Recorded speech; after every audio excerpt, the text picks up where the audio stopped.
Magandang araw sa'yo, Boss Dark. Ako po si Ronald.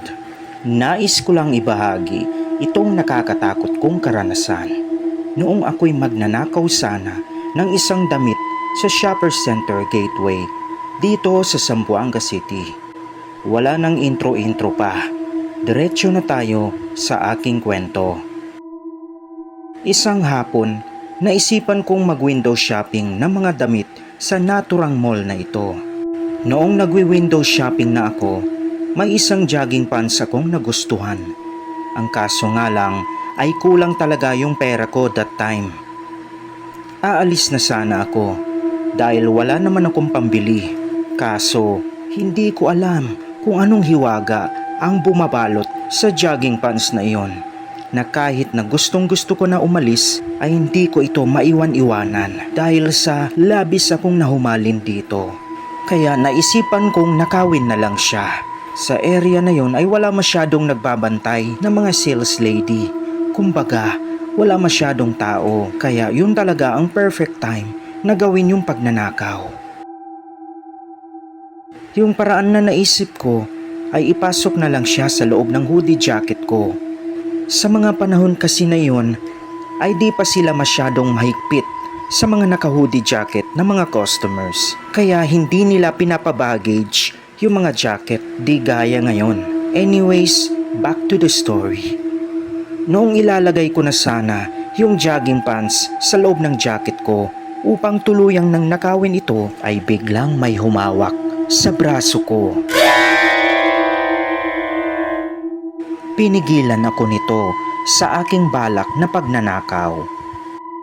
Habang hawak niya ako ay sinubukan kong tignan sa gilid ng aking mga mata kung sino ba yung humawak sa braso ko. At napagtanto ko na sales lady pala yung pumigil sa akin base sa nakita kong uniform na suot nito.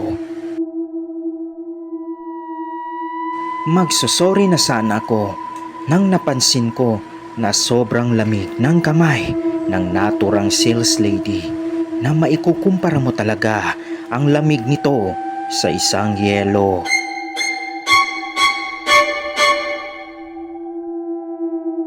Itutuloy ko na sana ang paghihingi ko ng sorry nang biglang nanigas ang buo kong katawan na nabalot ng sobrang kilabot na nadarama.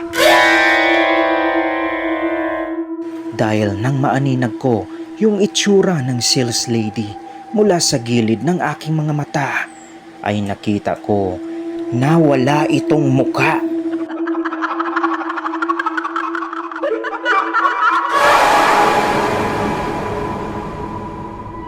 As in, blanco talaga.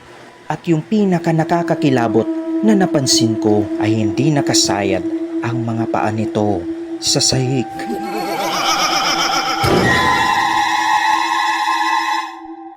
Kahit sobra akong nanigas dahil sa labis na takot na aking nadarama, sinubukan kong umalis na agad, pero di ako makapiglas sa sobrang higpit ng hawak ng multong sales lady sa kanang braso ko. Wala ka nang kawala. Hindi ka na makakatakas. Kahit nasa ganung sitwasyon na ako, ay nagpumilit pa rin akong pumiglas sa naturang multo, at di nagtagal ay nakawala din ako dito. Agad akong kumaripas ng takbo. Wala na akong pakialam pa kahit pinagtitinginan na ako ng mga tao sa paligid. Dali-dali kong nilisan ang naturang mall, at magmula noon, kahit sa kasalukuyang panahon ay hindi na ako bumalik pa doon, nang dahil sa nakakatakot na karanasan na iyon. Wala ka nang kawala. Hindi ka na makakatakas.